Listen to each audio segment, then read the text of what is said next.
we're going to get started as we still admit a few people into our session this morning with Jonathan Singer.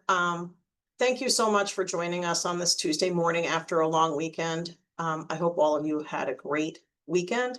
And, I always like to say too, thank you for the men and women who paid that ultimate price for our freedom, because no matter what's going on in this world, this is still a great country to live in, so just wanted to, shout out to the families that have lost a loved one. So today, again, thank you for being here. Tough topic, right? Suicide, especially when we talk about youth suicide. So I appreciate you taking the time, having the courage to have these conversations. And I really consider myself blessed being here at the Traumatic Loss Coalition, working with so many of you and also to other professionals that just get the work and want to have these conversations. And Dr. Singer is one of them. And I met Jonathan years ago at one of the American Association for Suicidology. I think it was in Chicago, one of those sessions. And Jonathan's been a great friend to the Traumatic Loss Coalition. Many of you know I also encourage you reading like his book that he did with Scott Poland about suicide in the schools, because we make reference to that quite a bit. So Jonathan is from he's a suicide expert, especially when it comes to our youth. And especially when you start diving into that AI and the social media and all of the, he's collaborated with youth advisories, whether it's with 988, whether it's with the JED Foundation. So we're in good hands with someone who really gets the voice of youth.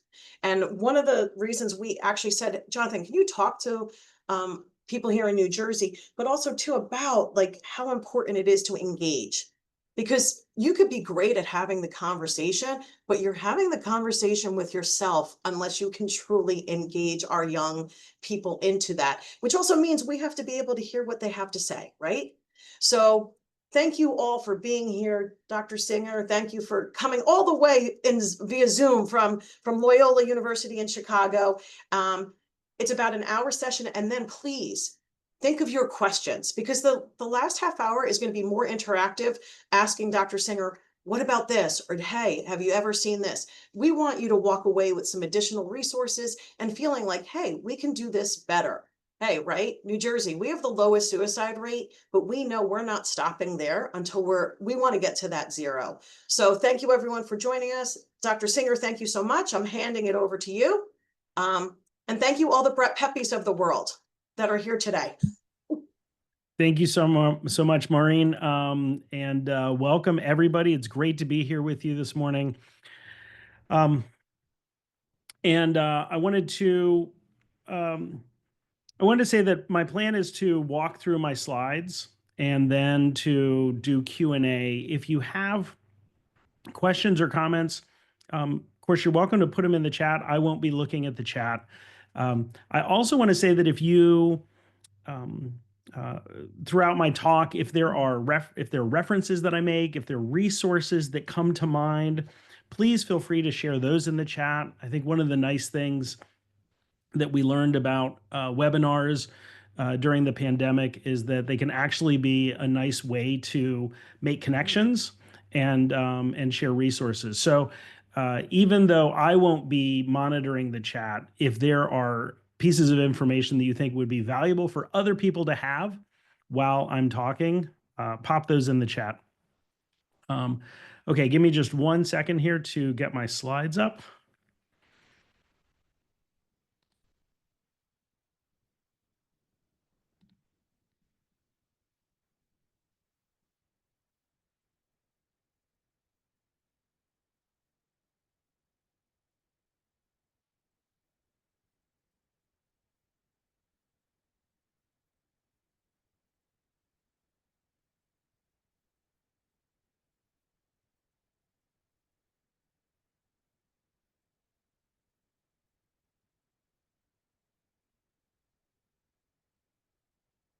All right. Can you all see that? Yep, okay. You're good. Looks good. All right, wonderful. Thank you so much. So when we think about suicidal youth, inevitably we are imagining the dyadic, the one-on-one. The image at the top of the slide is of two people, kind of ostensibly in a therapy room. And I think that it's reasonable and important to think about um, uh, the focus and attention that we pay to any one person, to the movements that they're making, the expressions on their face, what they're not saying, um, and and in a suicidal crisis, of course, we have to focus on the person that is at risk of ending their life. We have to pay close attention to any parent that we're talking to, grandparent, guardian, of course, the colleagues that we're collaborating with. So all of these dyadic interactions are really important. And at the same time, I think we have to acknowledge that suicide is a social issue and that we can't actually address suicide prevention unless we think about the social and societal constructs that underlie suicide. And so I always like to start my presentations with the idea that if we want a world where people feel like their lives are worth living, we can't have a society that says that some lives are worth more than others. I think this is always true. It is particularly true these days when we have policies and legislation that are targeting specific groups that are already at high risk for suicide. And this is where the individual work that we're doing can only go so far, right? Um, there's a phrase, what's good for the pond is good for the fish. Likewise, if the pond isn't doing so well, it's really hard for any individual fish to do particularly well. So uh, I want you to keep that in mind. And also, I acknowledge that the ideas that I'm going to be sharing are going to be focused more on that individual interaction or the family interactions than addressing structural change. Although those are certainly essential and well worth our time when we are not focused on managing a crisis or working with folks after a suicidal crisis is over. Um, I appreciated Maureen asking me to talk about engagement, how we can support youth and families, and sustain hope.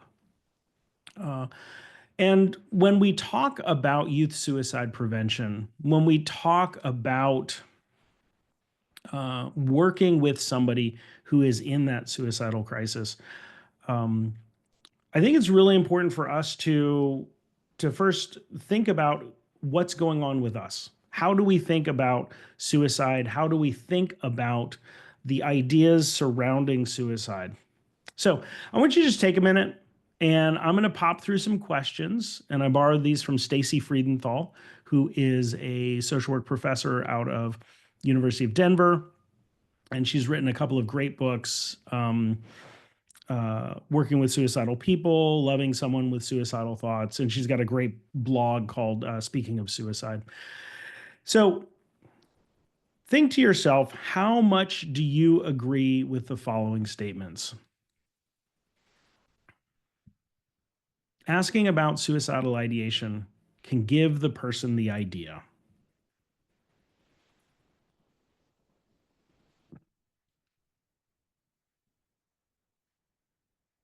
Suicide is selfish.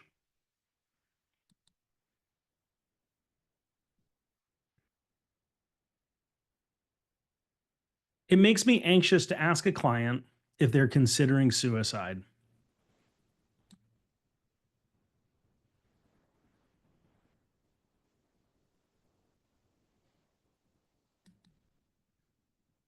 Suicide is always irrational.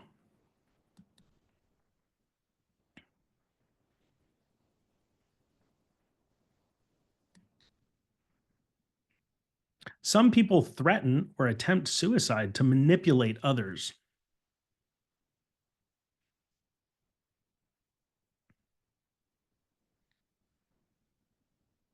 Suicide is a sin.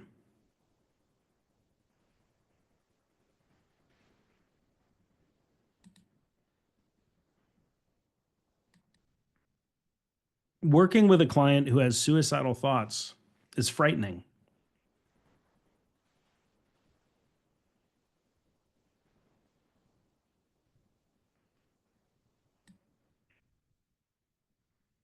If someone wants to if someone truly wants to die, they won't tell anyone.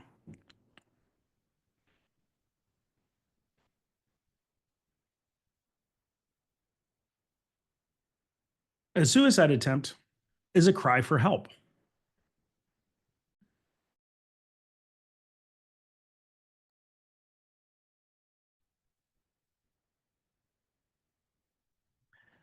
People should be stopped from dying by suicide.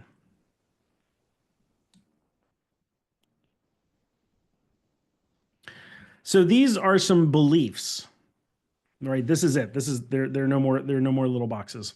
Um, these are some thoughts and some beliefs that people have.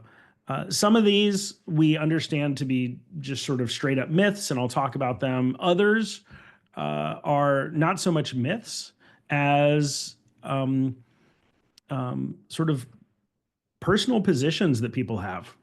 And like, for example, the importance of these ideas come into play when we're least expecting them. So, um, uh, right after Kate Spade and Anthony Bourdain killed themselves in the same week, um, there were a number of newspaper articles that came out where people commented that they thought that Kate Spade and Anthony Bourdain were being selfish, that they had everything going for them. They were rich, they were famous, they were attractive, they had great lives. And so many people, um, uh, looked up to them, right? Either because of what they'd done in fashion or what they'd done for food and sort of who they were, and that it was really selfish of them to take their own lives.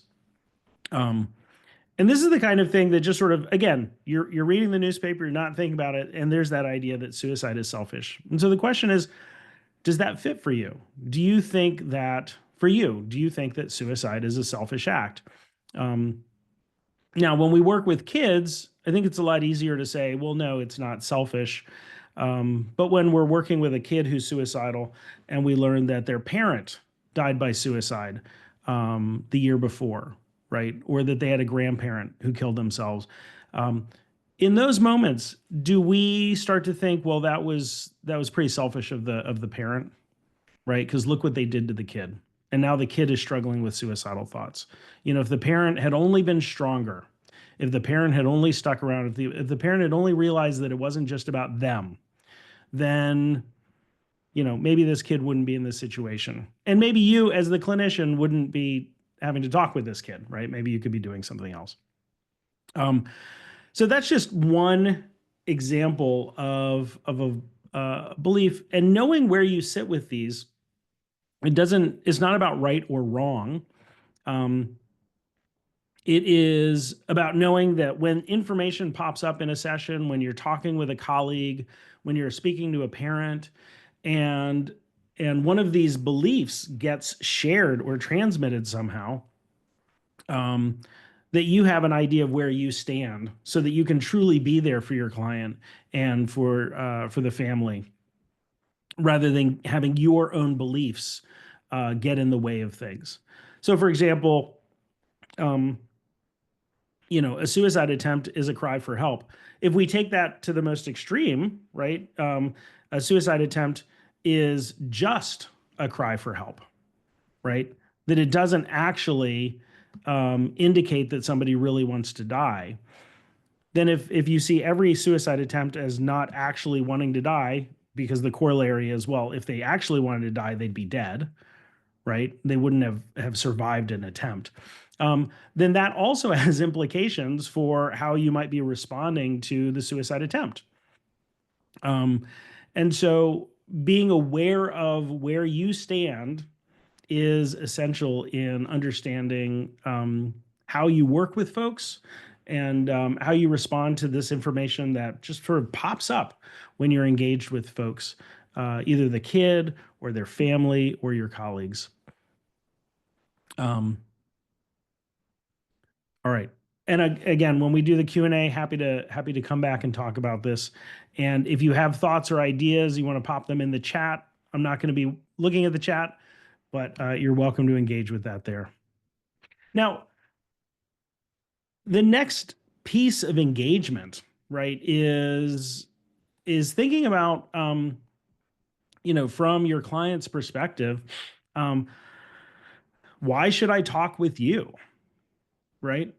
If I'm a 14-year-old and I'm having thoughts of suicide, and they send me to either the school counselor, or my parents bring me to a therapist, or somebody shows up, the question is, why should I talk to this person?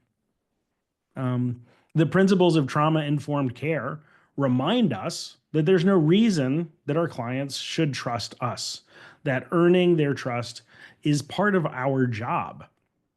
And this includes having transparency about um, informed consent, including when and to whom you will need to disclose suicidal thoughts and behaviors. When I was working at a community mental health clinic, we had a contract with a juvenile detention facility, and I would go in to the juvenile detention facility after getting a phone call saying, "Hey, so and so made a statement about wanting to kill themselves," and so what I would do is I would start out. They didn't know me at all, right? Never seen me before.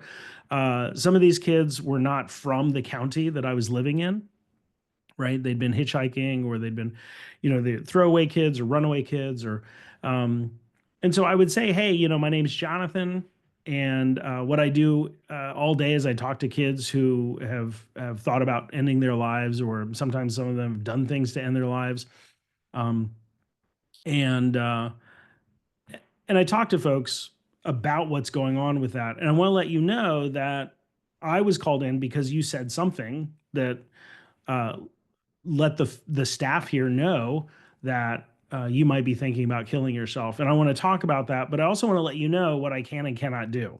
So I'm not an employee here. I don't have any authority here. I can't get you out. I can't make things worse for you. Um, but what I can do is um, I can tell your side of the story, because I know that oftentimes when things are going on with kids, adults make up stories and share them with other adults. Now, those stories are not made up maliciously, but they just tell things the way they think they see them, and they don't oftentimes get the details from the kids. And so, what I can do is I can make sure that um, uh, the staff, the judge, that everybody hears what you have to say, um, and so that what that means is that the things you tell me, I'm going to share with other folks, particularly when it relates to suicide risk. Now, there are lots of things you can tell me that I don't need to share with anybody, but particularly around your suicidal thoughts, these are things that I have to share with other folks. Okay, so I would say something like that. And what I was doing was I was providing a sense of transparency. This is who I am. This is my role here. This is what I have to do to talk about suicide ideation, suicide attempt. These are the things I have to disclose. Um, and I framed it in two things. One, there was the sense that it is normal for folks to talk to me about being suicidal, right? So I was using, you can think about it as Sean Shea's normalization technique, but I was basically saying talking about suicide is normal with me. Not saying being suicidal is normal, right? That's not the message I was sharing, but talking about it is normal. And then I was saying, and you can trust me that I will share your side of the story with folks. And that also means that there are other things that I'm going to tell. So there was no confusion about like, are you going to share this with somebody? How can I trust you? You know, that you're going to do what you say, because I laid it all out right in the beginning. Now imagine that many of you will be working with folks that you already know, right? And so laying out that kind of detailed uh, description of this is who I am, this is what I'm going to do, that might be a little bit much, right? You don't need to do all that. But making sure that you have your script to talk about who you need to share information with and why, and really what's the benefit for them, what's in it for the kid, other than you have to talk to me because you were sent here by an adult, right? So what's in it for them, and that's going to vary based on your setting, but that's an important part of the script for why they should talk to you. Now, another piece of this is that um, helping kids think about, well, why should I talk to you, is in part about acknowledging that you see them as more than just the issues that they're presenting with. Um, excuse me. The One of the things that I love about Guy Diamond and Susie Levy and the work that they did with attachment-based family therapy is that in the very first session of attachment-based family therapy, and all of the kids who come in for attachment-based family therapy have been referred because they're suicidal, right? So they've made statements about wanting to end their life. They have recently been out of the hospital for a suicide attempt. And so what happens is that they come into the office and everybody knows why they're there. And what we say in attachment-based family therapy is, um, we're going to be talking with you and your parents about the reasons that brought you in here, the things that brought you in, right? Your thoughts of suicide or your recent hospitalization. And we're going to unpack that. We're going to figure out what was going on, how you got to that point, what we can do moving forward. But first, I want to find out a little bit more about you, right? You're looking at the kid. What are some things that you're proud of about yourself? What are some things that you do that you're good at? What are some things that you like to do? Some version of that, right? So you start out talking about the kid's strengths. Now, there is always the possibility that the kid is going to say, I'm not good at anything. I don't like to do anything. I'm not proud of myself about anything. And if you're talking with depressed or suicidal kids, you have to be prepared for that, right? You can't expect a kid who's coming in after a suicide attempt to be like, here are the 10 things that that are great about my life, right? So you ask the question and they might, it takes them a minute. They're like, well, I'm actually pretty good at drawing. I've got an entire notebook where um, I've been kind of copying pictures from this Marvel comic book that I have, and I fill it in, and you're like, oh, okay, that's cool. Um, if they can't think of anything, then that's an opportunity to turn to the parents and say, so I'm wondering, what are some things that you're proud of about your kid? What are some things that you think, or what are some things that you see that they're good at? Right. And what this does in a family therapy context is it immediately tells the family, we're doing this as a family. It's not me, the therapist, talking with your kid, and the parents are looking on to make sure that the therapist is fixing the kid. Right. It says, we're doing this together as a family. Now, even if you're not working with the family, some of the take homes from this are that it's really helpful to start out having somebody be able to say, this is me in my best light, right? Even when things are going wrong, we still like to be um, seen in our best light, at least seen as more than just the things that are going on right now that mean that I have to see you, right? Nobody comes to see us as social workers, as therapists, as psychologists because things are going right, right? And so what else is going on in our lives?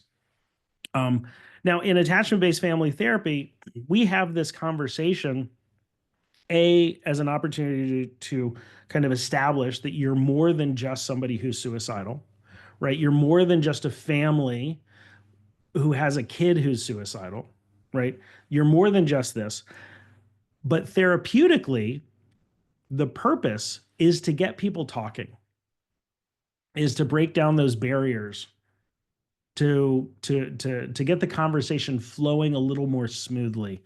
And so we only talk about strengths and things that you're good at, um, to the point where somebody is starting to talk more freely, right? Where the kid's like, well, yeah, I mean, I'm good at drawing, but actually, what I'm really good at is creating images online with these AI image programs.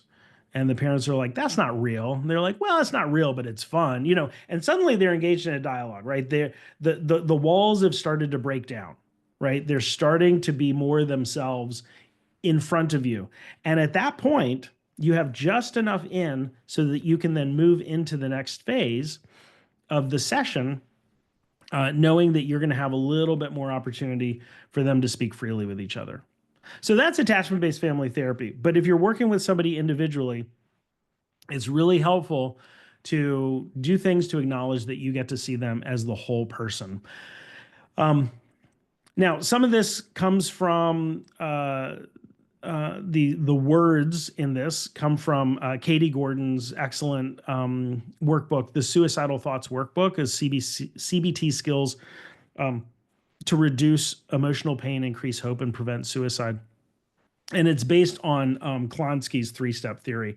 But the idea is that when you're working with somebody, you want to see what their strengths are, right? So I am kind. I'm thoughtful. I'm funny. I'm brave. I'm generous. I'm trustworthy. I'm patient. So being able to see these qualities and others in your clients is important, especially if they are having a hard time seeing it in themselves. And so, again, the work of suicide prevention is really the work of finding and amplifying hope. And so, by doing this, you're tapping into that in the beginning of the session, throughout the session. And it's good for you and it's good for them. So, when we think about uh, um, figuring out what your personal beliefs are, when we think about this idea of seeing the whole person and building trust, um, then we start to embark on this idea of engagement, right? Um, Engagement and building rapport with our clients.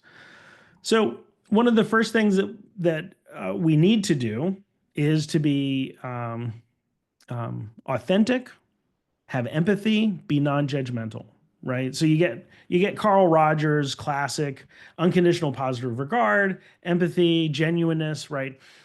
These are things that are necessary, and he said, and sufficient for change. I will say that they're necessary. Sometimes it's not sufficient to just have these basic core qualities, but um, it's important. Authentic empathy and non-judgment is really important because folks in a suicidal crisis often feel deeply misunderstood, judged. Oftentimes they feel like a burden to others, right? And acceptance, non-judgment breaks through that. Um, so saying things like, thank you for trusting me with this. It takes a lot of courage to talk about this. Um, you can use validation statements like, it makes sense that you're feeling this way, given all the burdens that you're carrying, or given all the things that are going on in your life, right? Um, it's also important to be direct about suicide. If you are talking with somebody and even if they haven't directly brought up the fact that they're having thoughts of suicide, um, maybe they're talking about some things that are going on in their lives. Maybe it's a kid who's had a first breakup of an important relationship. Um, uh, maybe maybe something happened where they were walking down. I remember when I was in the seventh grade, I was late to class, and I turned the corner in the hallway, and my book bag, which back in the early '80s also weighed like 1,000 pounds. Um, my book bag slammed into this ninth grader. It was a middle school, so it was a junior high. It was seventh, eighth, ninth. This ninth grader who was on the football team, who had a reputation for being really mean. And I'm running and I'm late. There's nobody else in the hallway. And I turn the corner. I bash the book bag into him. And he was so mad. And so he grabs me, he shoves me against the locker, and he threatens me. I was totally freaked out. And then I went to class. For me, that was just a story that I ended up telling. But for some other kid, it could be this moment that's like, the world's not safe. People don't respect me. What's there to live for? Right? Maybe bringing in years of bullying, maybe years of not feeling safe at home or at school. And maybe they're telling you about this, and you're getting a sense that this conversation is not just about running into the big kid in the hallway and getting thrown up against the locker. Maybe there's something else there, right? And that's when being direct about suicide is the hardest and also the most important. Because then you can say things like, I'm hearing you tell me the story about this interaction that you had with, let's call the ninth grader Tommy, with Tommy. And it sounds like it was really scary. And I'm also wondering if, given all the other things that are going on in your life, if after that you started having thoughts about wanting to end your life, even if that wasn't something that you'd ever thought of before. And so throwing this out there and being direct about suicide does a couple of things. One, it says, there's no shame in talking about this. You can trust me with this information, right? I can handle it because I'm bringing it up, right? And I want to know. And as an adult, if you're saying to a kid, I want to know, there is an assumption that you can do something about it, right? Now, we've all had times where we've asked questions just sort of out of curiosity and we don't really know what to do with them. I'm not saying that you have to have the exact plan at every single moment, but having an idea that I'm going to ask the question as a way of saying, there's no shame. We're not going to avoid the topic. I can handle the tough stuff, right? And you can talk about it. This is really important. It's easier to ask about suicide when you already know that's on the table. It's before it's on the table that it's really hard. But that's when it's really important to be direct about it, right? So asking the question about having thoughts of suicide, and then having these follow-up questions, right? Like, so I understand the thing about, Tommy in the hallway, but I'm wondering what else is making life feel so painful right now, right? What else is making it difficult to imagine keeping going, right? This opens up space for some honest conversations. Another thing to think about with engagement is being collaborative and not prescriptive. Dave Jobs from Catholic University has built a career around a model called CAMS, collaborative assessment and management of suicidality. And the CAMS model really centers this idea of collaboration. Why? Well, because folks who are in a suicidal crisis oftentimes feel powerless. And we know that kids oftentimes feel powerless in general, right? And let's be honest, There, there are many situations in which kids have no real power, right? No real authority. We give them false choice. It's like, do you either want to do this or this? You got to do one of the two. I'm making the choice. You have one of two choices, right? Um, so being collaborative is really important. Collaboration restores a sense of agency. You can invite in the sense of expertise, right? Um, Matthew Seligman is a strengths-based, solution-focused therapist. He's actually going to be speaking at the NASW National Conference that's coming up in June in Chicago. But he has a ton of books about strengths-based work, work with kids who are suicidal, engage in non-suicidal self-injury. And one of the classic sort of, solution-focused approaches to collaboration is to ask something like, so what's worked for you before when you were overwhelmed, right? What worked for you the last time that you were struggling with thoughts of suicide? Who is it that you were able to reach out to that helped you get through that? Right? So throwing these things out about like what is your community? Who are your people? What sort of things do you do? Not like I'm going to prescribe this, but let's talk about what worked for you. Um, Even using the word "let's come up with a plan together" that feels doable is collaborative. Um, Back in the early days of my crisis intervention work, somebody once said to me that there are three positions that a therapist can take: you, we, or I. And the you position is is most common when folks are not in crisis, right? So you're talking with somebody and you're like, okay, so what are you going to do after you leave the session? What are you going to do when you talk to your parents? How are you going to manage this homework assignment? How are you going to do X, Y, and Z, right? So it's a you statement. When folks are in crisis, um, we start to talk in terms of we, right?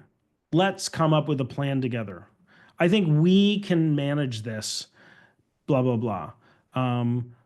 Let's role play this together. Only in the most extreme circumstances does it become I, right?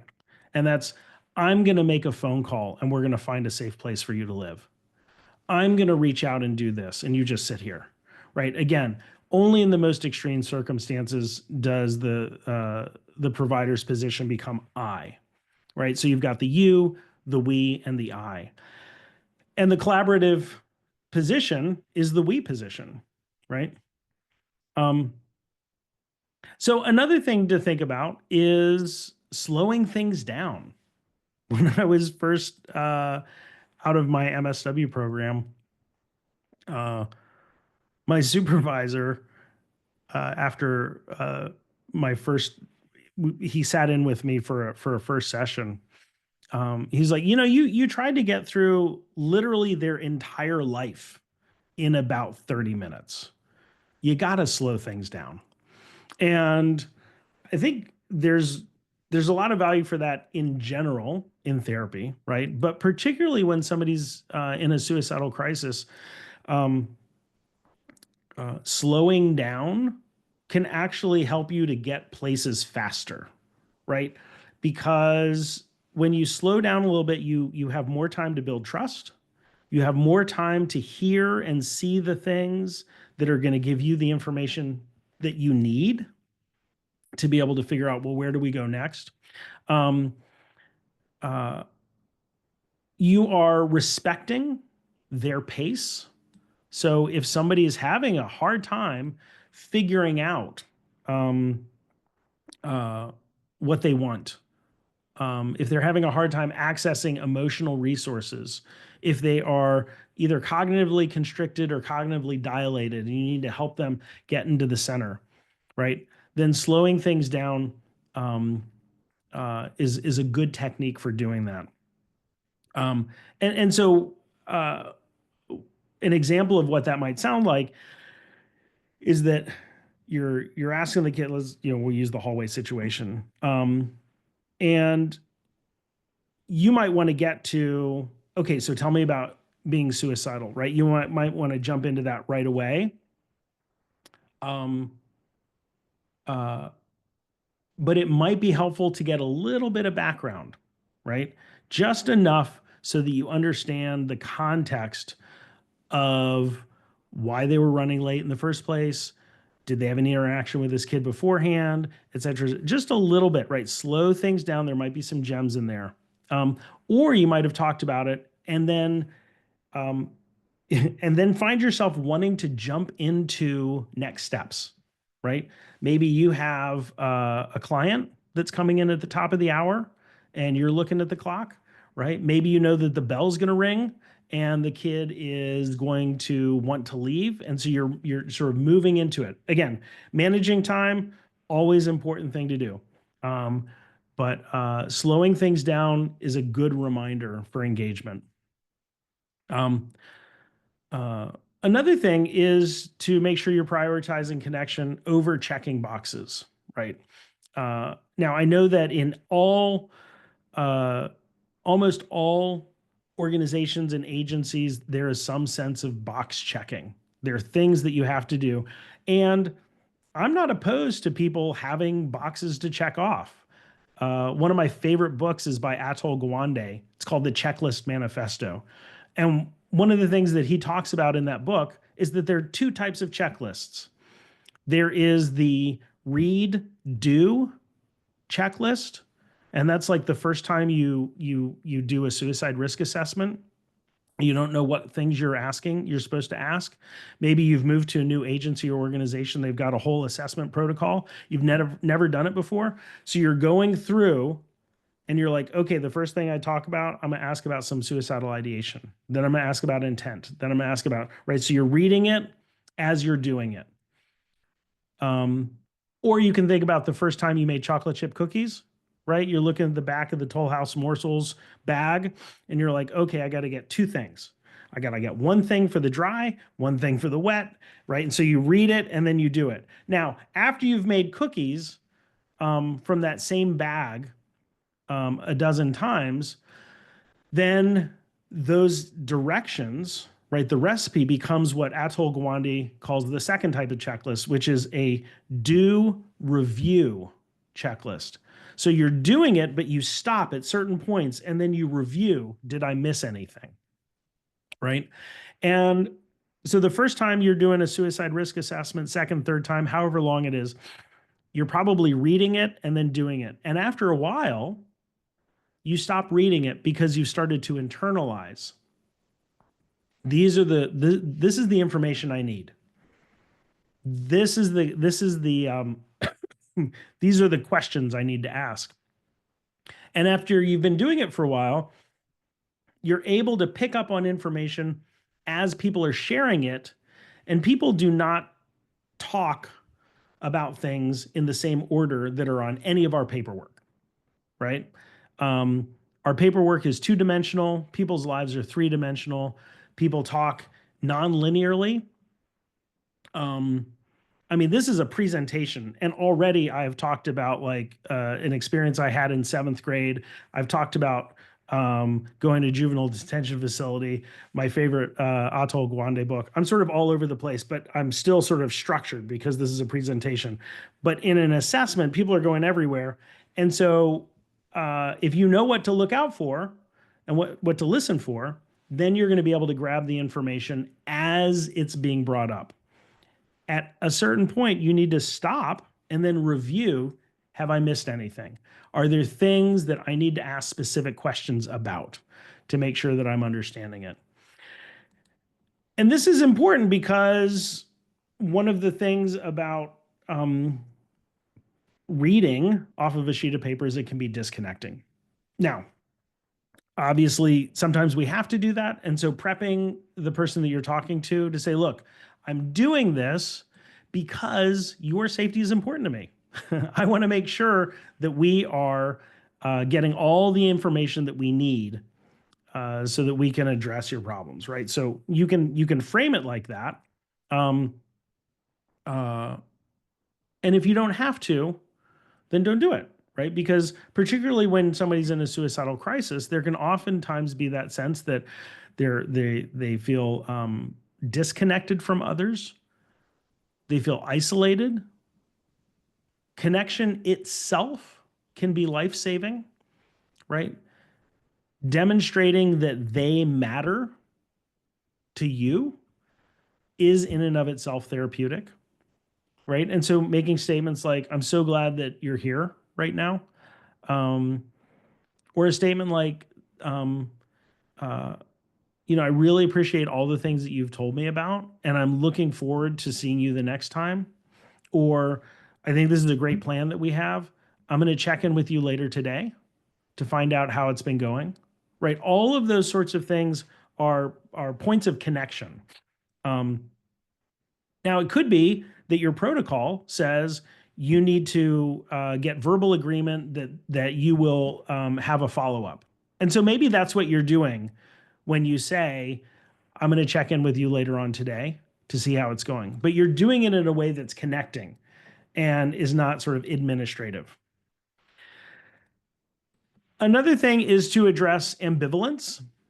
Um, Ambivalence is the core experience of suicidality, right? Part of you wants to live, part of you wants to die, or part of you doesn't want to die, but part of you doesn't know how you can go on given whatever's going on, right? Um, and so it's important to address that when you're working with them. It validates both sides of their experience, right? So making statements like, it sounds like part of you is tired of the pain, but there's also part of you that's still showing up and still wants to be here. Now, this kind of validation, addressing the ambivalence, again, you're engaging both sides of the person that wants to be here and the person that doesn't want to be here. And that can be really powerful. Now, those of you who are trained in motivational interviewing, this is a great place to bring in some of those techniques, right? For identifying, figuring out, um, uh, when is their change talk? Uh, where are they in sort of the process of thinking about changing, right? If you think about, um, I've my goal is to not live, right, and that's where all of my efforts are going. Having conversations about, darn cats, whatever fun motivational interviewing acronym you want to throw out there. To listen for change talk and for points of motivation towards the goal of staying alive. That can be very useful in this place where you're addressing ambivalence. You want to make sure that you are being culturally and contextually relevant. So, as I said in the beginning, suicide is social, and suicide risk and our understanding of what it means to survive and thrive, what it means to be part of a community, what it means to have people that care about you, that all of these are shaped by our culture, our community, um, and certainly by factors that are very external to us that either let us know that who we are is valued and important or not. Um, and so asking questions to understand someone's cultural context is important, such as, um, are there people, places, or beliefs that help you feel stronger? How does your community view what you're going through right now? Right? These kinds of questions are not about them as the individual so much as them as a member of a community, right? As a cultural being. And then finally, um, validate and focus on strengths, right? Um, and again, validation is not the same as agreement. And so when somebody is telling you something about their life, about what's going on in their world, especially when it's a kid, And you're thinking to yourself, well, I understand how as a kid you can think that, but that's not actually how the world works. Or I have other information about this context, and it's not that your teacher hates you, it's that there's this other thing happening, blah, blah, blah, right? There's all of these things that we know as adults, especially when we're talking with kids. And there, it can be tempting to say, well, I can't agree with the person about this. And that's where validation, sort of the distinction between agreement and validation is really important. So validating somebody is basically saying something like, it makes sense given all that you're going through, that you're feeling hopeless or that you're having thoughts of ending your life. And that statement right there is not agreeing with them, or it's not saying that they're right.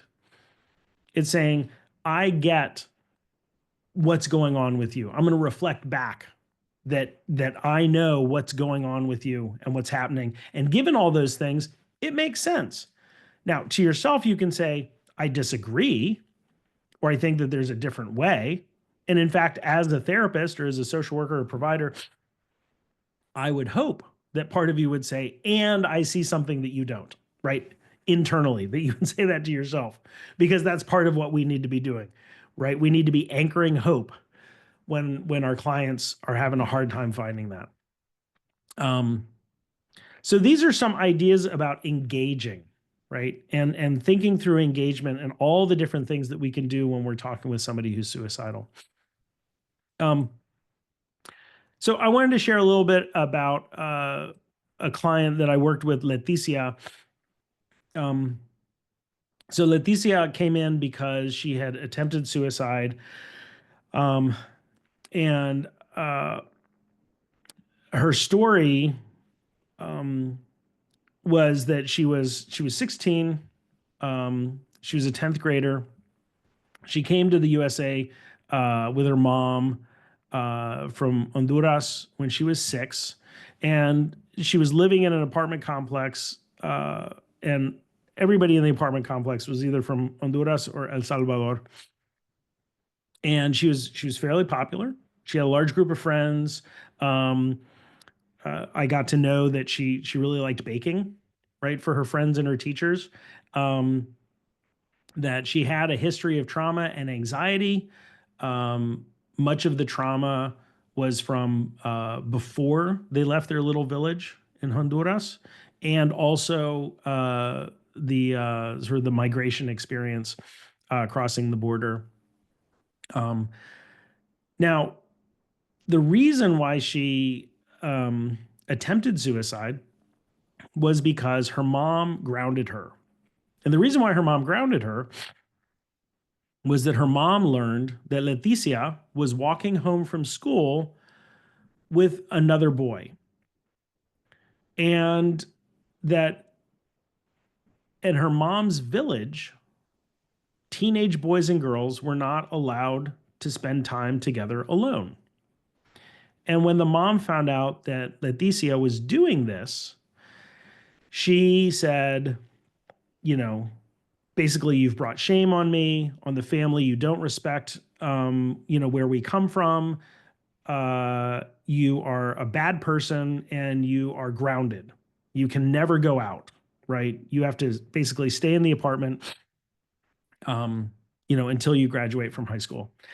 And Leticia, in one of these moments that teenagers have, was like, this is the worst thing ever. My life is over.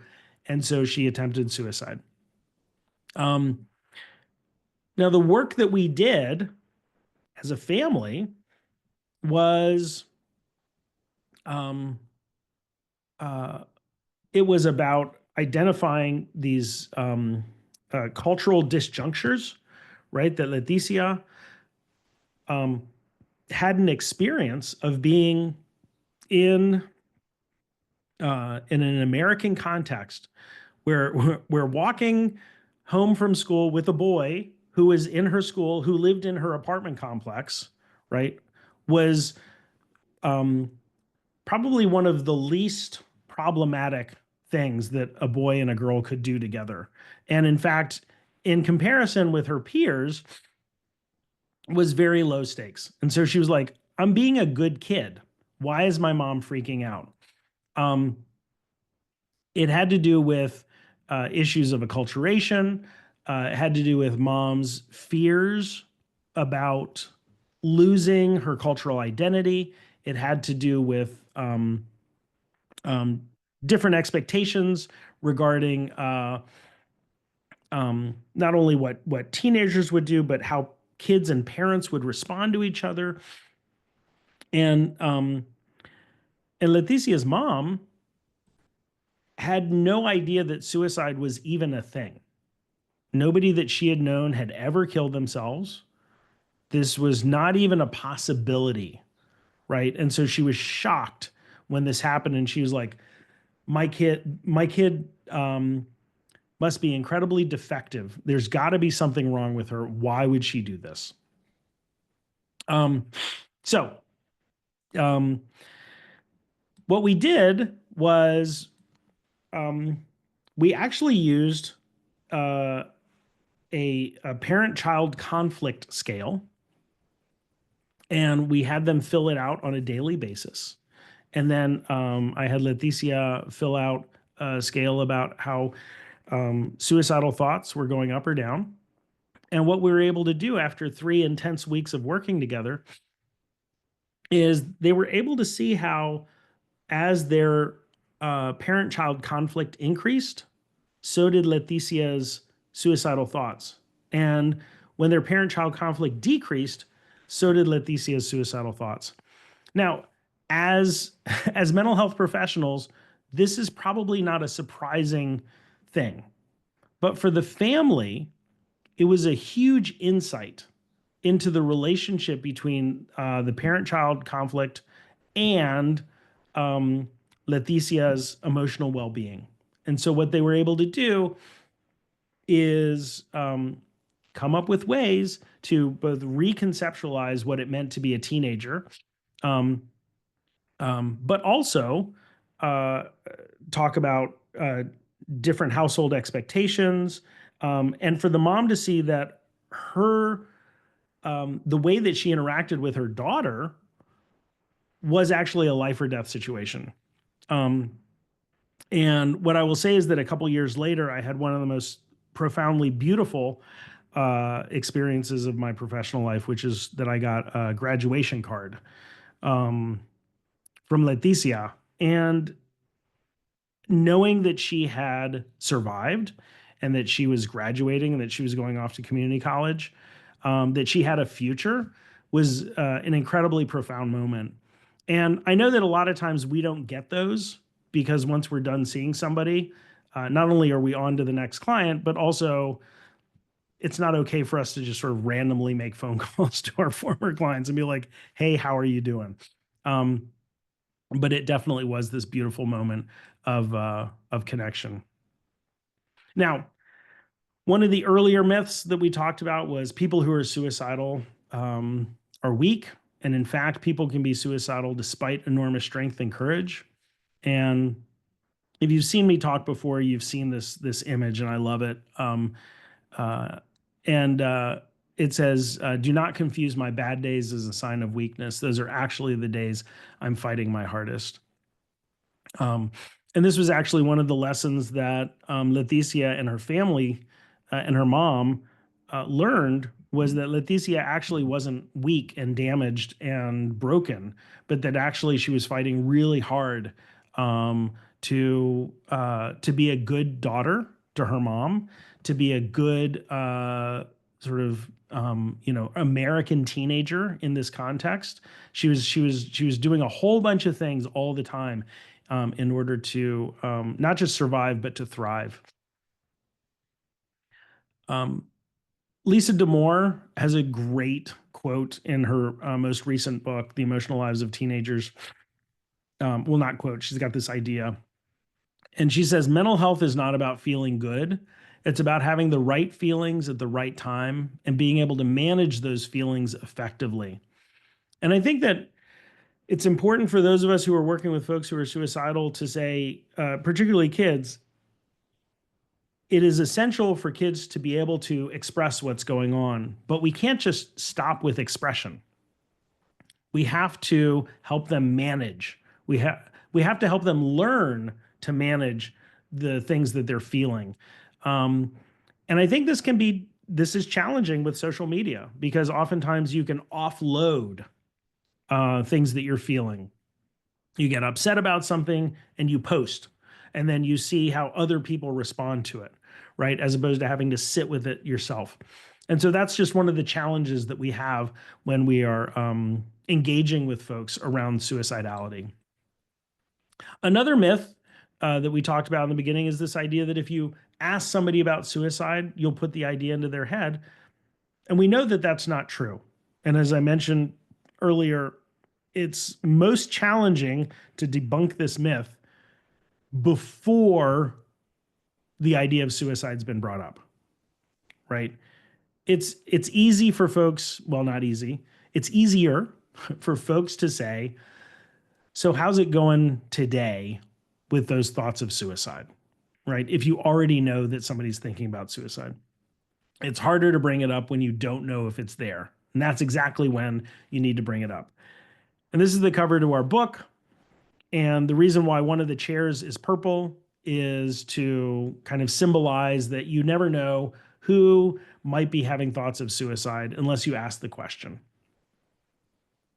Now, really briefly, I just want to say that when we are so you've figured out who you are and your thoughts, and you've used these sort of trauma focused techniques for building trust, and you've engaged, and you sort of are understanding all these ideas. At some point you're going to be doing a suicide risk assessment, and basically what I wanted to say is that the purpose of the suicide risk assessment is to understand the story of how and why someone became suicidal, and that Tony Pisani and his colleagues, I really like what they've done about reframing suicide risk assessment as a way of identifying points of prevention rather than using it as a tool to try and predict what somebody's going to do. And so, for example, with Leticia, she was able to say, well, if my mom doesn't let me see my friends, then I don't know why I would live, right? Now, this is not saying that I know the future, right? Or that I can predict what's going to happen when Leticia is grounded this weekend. But it means that there's a conversation about how do we ensure that Leticia and her mom are on the same page about this consequence, right? About what's happening next, about what might be a foreseeable trigger for Leticia's suicidal thoughts. And so being able to identify it as a point of prevention rather than prediction is a really helpful reframe for a suicide risk assessment. The last thing that I'm going to say about this, and then we'll wrap up, and then we'll open it up for Q&A. Another idea that that Tony Pisani and his colleagues write about is this idea of risk status versus risk state. And the thing that I really like about this is risk status is a lot of what we've always done. It's sort of like, okay, so compared to most other people, right, which is typically written into our policies and procedures, right, that let's say Leticia is reporting thoughts of suicide. She has a plan, but she's not planning on going through with it, right? That would fit her into a certain category of risk. But that category of risk is based on people in general. What risk state is a person's risk compared to their own baseline. So for Leticia, she had attempted suicide. And so for her, having thoughts of suicide was something that she had had in the past, right? And so if she said, today I'm having some thoughts of suicide, but I have no intent, I have no plan, I don't want to do it. Or just these thoughts are, they're popping into my head. That could indicate that her risk has not changed, right? She's not more likely to do something to end her life. And this would be very different than if she'd never had suicidal thoughts and she's having them for the first time, for example. Or she's had suicidal thoughts and she hasn't had a plan, but then you talk to her and then she does have a plan, right? So having an understanding of someone's baseline is really, really important in understanding whether or not what's happening right now requires a higher level of intervention or not. So the last thing that I'm going to say, this is from colleague of mine who has a crisis line. She likes to say there's only 3 steps for helping someone with suicidal thoughts. 1, don't be a dick. Number 2, listen. And number 3, there are no steps. And the idea really is that you are being present with somebody, you're not worrying about the checklist, and you're not making it about yourself. So I'm going to end this and let's start having a conversation. All right, so I think Brett is saying people can put things in the chat, but Jonathan, there was a comment saying, I can't tell you how many times I've asked the parent about a child's strengths and they couldn't answer either. I work really hard to assist, but would love to hear what others have to say as well. What do you do when the parents are not offering any child strengths? So I think that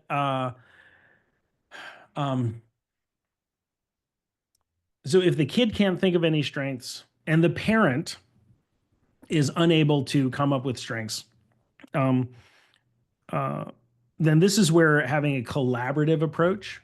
If you don't know the kid at all, then you can start to talk about, well, what were some things that you guys used to do, right, back in the day, right, before all these things happened, that was fun as a family, right? Or right, so there's something in there somewhere, right? Um, and using your clinical skills to sort of tap into that. Matthew Seligman has all of these techniques that he uses. One of them is he calls I think it's the hope archaeology technique, right? Where he says something like, before all of this darkness took over, before this current crisis, what were you looking forward to the most? Or if I had met you and your parents before all of this started, um, what would you have told me that you were excited about? Or what would I have seen you guys do that was really fun? Right. So again, I'm going very quickly through that as an example, but sort of thinking about yourself as sort of digging into the past, not in a psychodynamic way, but in a way of saying, like, tell me a story about a time when this thing was different for you guys. That might be that would be one of the ways to have the parents start to come up with things. And also, any suggestions when a youth has zero support, especially at home, and they are bullied at school? Um, so, uh, when I hear somebody say that somebody has zero support at home, um, there are 2 things that I think of. One is that the person asking the question is sort of deeply involved in the family and sort of has firsthand knowledge of what's going on in the home, which means that you're involved with their sort of the family system, right? And so if for whatever reason the immediate family is not being supportive, that's when finding another adult, a relative, an auntie, an uncle, a grandpa, somebody else, right? And contextualizing this uh, for the kid is really important, right? Your needs are important. Sometimes you're not going to get those needs met from your parents, but there are other people, right? Was it Mr. Rogers says, like, find the helpers, right? So helping a kid to make those connections, um, and and um, and especially if there is, um, concern that the parents are not going to be supportive, then working with the parents to say, look, I totally understand. Like, you have these three jobs, you've got a sick parent, you've got all these other things going on. You can't be there for your kid. We need somebody to be there for them right now, right?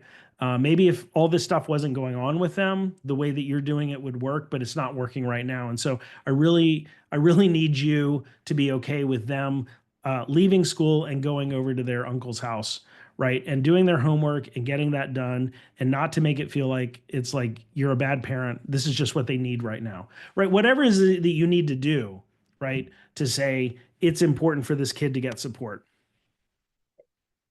Quick question, where may I find the free parent-child conflict scale? Or is there a charge? Is there a reference that we could look for that? Yeah. So, it's been a while since I've had to look it up. Um, but there is um, a book of rapid assessment inventories. At this point, it's pretty old, and I imagine that it would be pretty easy to grab that and get those scales. Uh, um, but here's what I would say. So the parent child conflict scale, you can I can I can try and look it up and send the link to Maureen. But the other thing that I would say is that if you're talking with a family and they are identifying the places where they're in conflict, you can write that down. And this is where using Chat GPT is really helpful. Without providing any identifying information, you can have all of your notes about like the conflict, and you can pop it in and you can say, turn this into a rating scale that I can use with a client. And it will format it, it will standardize the language, it will do stuff, right? And you can kind of massage it or work with it, but it's a way to create a personalized parent child conflict rating scale that you could then use. Now, it's not sort of a validated psychometrically sound scale, but what's true is that when you're only working with one family, the scale does not have to be psychometrically sound and validated with other people. It just needs to work with that one family. um, so that would be my suggestion, if you can't find an existing scale that already works. Your recommendation for the Columbia Suicide Severity Rating Scale for screening teens. Do you recommend the use of it? Oh, I think the CSSRS can be really good. The um, Now sometimes people confuse the CSSRS with an assessment. It's a screener, not an assessment. Even the one that is labeled assessment, it's not actually an assessment, it's a screener. As long as you're using it as a screener or as a way of gathering um, information specifically around like suicide attempt, was it aborted, was it interrupted, et cetera, et cetera. And you're not thinking, oh, I've done a full blown assessment, then I think it's fine. But all of these scales, like there's the ASQ, there's the CSSRS, we have one in our book. All of these things are most useful if you know what you're going to do with the information next, right? So if you're using the CSSRS and it seems like somebody is saying yes to a bunch of questions, then what do you do next? Who is able to do a full blown assessment where you can really dive in and understand the nuance around ideation, intent, plan, things like that? You mentioned the book Suicide in the Schools. So if someone did ask, they have the first version. What are some of the difference that are in the second version? Oh yeah, yeah. So the second edition of Suicide in Schools is it it has all the things that you love in the first edition. Um, it's been updated. There's a lot more information about technology. Um, we have we've taken the scales that we have and we've sort of written about them more specifically as a model, right? The Suicide in Schools model. Um, there's more information about self-care for the provider, what it might look like in a prevention context versus a postvention context, right? It's very different to be in schools and doing psychoeducation about warning signs and things like that, the self-care that you might need from that versus a postvention day right after somebody dies by suicide. And so what does that look like? How can the organization support you? We all of um, the forms have been updated, right? So, like for example, in the first edition, we have safety planning. The second edition, it's now the homeschool safety plan, and what we have is options for you to identify, or for the kid to identify things they can do by themselves, places they can go, people that can distract them from their suicidal thoughts, both at school and outside of school. Um, I could go on and on, but there are a bunch of differences. Um, and what I've heard from folks is that um, the second edition um, is is almost like a volume two rather than simply an update of volume one. So anyway, if you get it, I hope that you hope that you find it helpful. I'm glad that you have the first edition. Another statement question that you touched on so many important points to consider for both new and seasoned clinicians. How can we better identify risk in neurodiverse students? Mm. So, um, so neurodiversity as an umbrella is large, right? And so, um, some kids that fall under the umbrella of neurodiverse um, have more of what we would consider like ADHD symptoms, right? And others might have more of what we might consider sort of autism spectrum symptoms around social skills, around being concrete, around things being structured and ordered. And so it's hard to give an answer to that, but what I will say is that um, if you're thinking about the words that you're using um, in a suicide risk assessment, a standard suicide risk assessment, especially one that was developed for teenagers and adults, has a lot of imprecise language, as much as we like to make it precise. Um, uh, and so modifying it, so things like, um, when you're asking about, do you have plans to end your life? Right. And you're asking somebody to sort of talk about what might happen in the future. It might be more valuable to say, um, uh, so what is going to happen when you leave the building? You get into the car, you're going to go home, you're going to open the door, and you walk inside. What are you going to do once you get inside that is going to help you stay safe? Right, or is going to keep you from doing the thing that you said you were going to do to end your life, whatever the method is, right? So again, being more structured and specific rather than saying, so let's talk about how you're going to keep yourself safe this afternoon. um uh Another thing that you can do is um the American Association of Suicidology, back when I was president, we had an autism committee, and they developed um, a recommendation guide for crisis lines for working with. Um, uh, I can't remember if it was sort of broadly neurodiverse or if it was specifically autistic callers. Um, but that's another resource that I think is helpful. And again, I can send it to Maureen if we afterwards, because I don't know if it's on the website anymore. But that's another resource to have.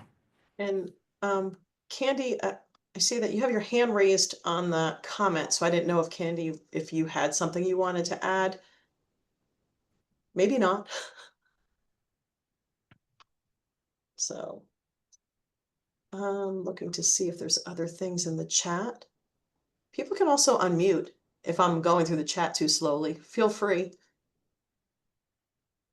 Wendy Sefcik, the big thinker. I know you have to have a question. Let me, while people are thinking, let me just say that one of the things that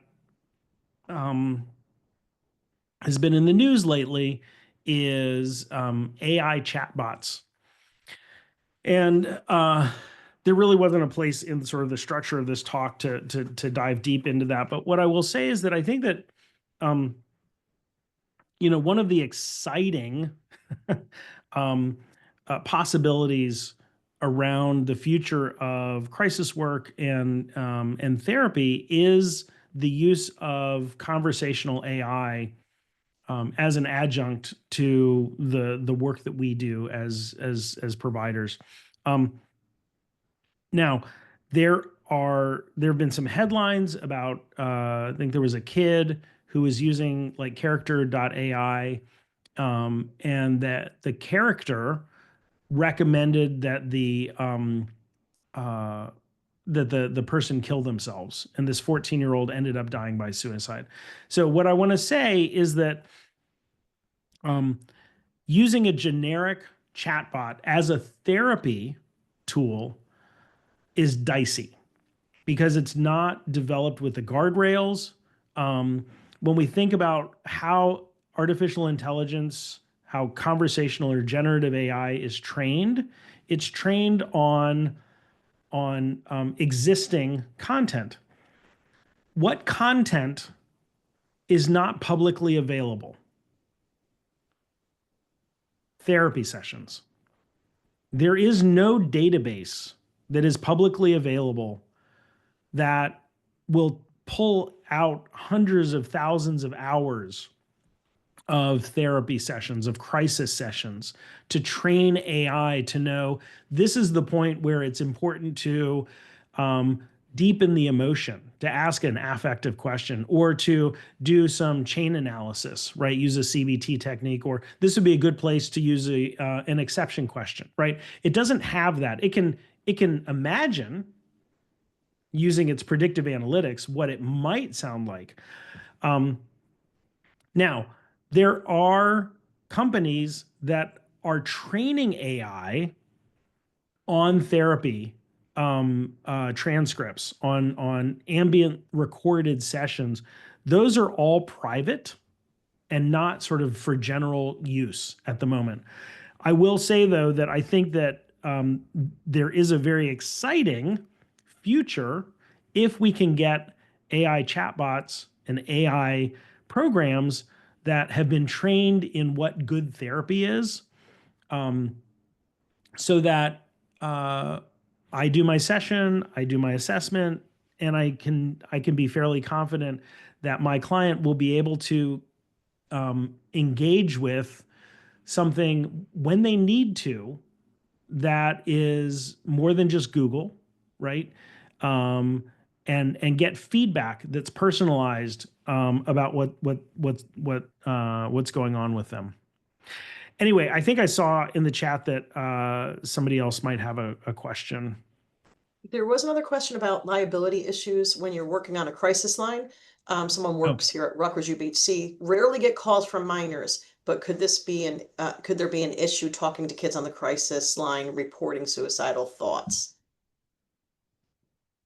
I'm not sure I understand the context. There's no I mean, again, this might be a Rutgers specific thing, but like there is no law or issue with anybody of any age reporting that they're in crisis when you're on a crisis line. I think the question then becomes, what do you do with the information? So if somebody says that they're a minor, and there might be obviously the need to contact the legal guardian around next steps. But in terms of a kid just calling up and being like, my life sucks, I want to kill myself, like you can totally talk to them. Like that's totally fine. Um, uh, is there Lisa, it looks like you have a question, but you can't unmute yourself. I know, so did Wendy, and we're not having trouble I- unmuted. I can unmute, you unmuted me now. I Oh, can. oh, So real finally. quick, just as a parent, who had a child die by suicide, I'm very sensitive to that parent blame, right? And Yeah. when you were sharing Letizia's story, and her mom sounded like she was really trying to be a good mom and support her daughter, but within her cultural beliefs. I think with clinicians, is there kind of advice on that's, I'm a very big fan of ABFT because it brings that family piece in, but everyone isn't trained in that. So do you Right. have something overreaching? A lot of times parents are blamed for like being too tough or, Mhm. but we're only doing the best we can do with how we were raised and what we think. And a lot of times I think it's loving parents that aren't doing right by their kids, but not because, is like it was mentioned, being that they want to be right. No, they do want to be helpful, but it may not look that way to the clinician. So is there a way to bridge that where a lot of us are just trying to be good parents? But, to make it more, when you talk collaborative even between the clinician, the parents and the kid. So it's not this blame game. Yeah, and I think that blaming parents is a really bad use of time. Um, I think that I 100% agree that parents do the best they can with what they have. Um, what I would say is that um, if, and this is where sort of structural change is important, if you're in an agency where you are expected to work with a kid and you don't really have time or resources to then work with the parents, then that is limiting. And so having conversations with your supervisors, having conversations with the agency or organization, how is it that we can more actively involve parents from the get-go in what's happening, is going to be a structural change so that they can be part of it anyway. It's real easy when you work with adolescents to think, okay, the first thing we need to do is like get rid of the parents, right? Because you're hearing from the kids, you're hearing from other adults, and the parents are rarely painted in a good light. And what I know from working with families and from being a parent is that we really we really do the best that we can, and so being brought in is a way of validating what the parents are doing and honoring their experiences in what is oftentimes really tough situations. And Jonathan, if you would be so kind just to stay on, if Candy had her hand raised, I didn't realize you couldn't be Mhm. unmuted, but Candy, I think you're unmuted if you'd be our final question.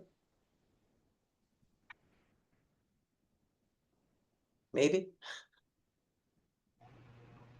I'm Andy said sorry. she Yeah, I do doesn't not have a have a question. question at this moment. You answered all of my questions. Oh, perfect. Well, Great. Jonathan, thank you very much for your time and sharing some Yes, time with us here in New Jersey. Look forward to when we can bring you back in person at one that of would our be awesome. conferences. Yeah. Thank you everyone for joining us. If any information is sent forward to me, I try to summarize the chat and send you resources as well. So everyone have a wonderful rest of the week. Thank you for the work that you're doing. I know sometimes it seems like we're not doing enough, but we are saving lives. So thank you for joining us and the Traumatic Loss Coalition. And Dr. Singer, thanks for all the work that you do and being so generous sharing it too. So have a great day, everyone.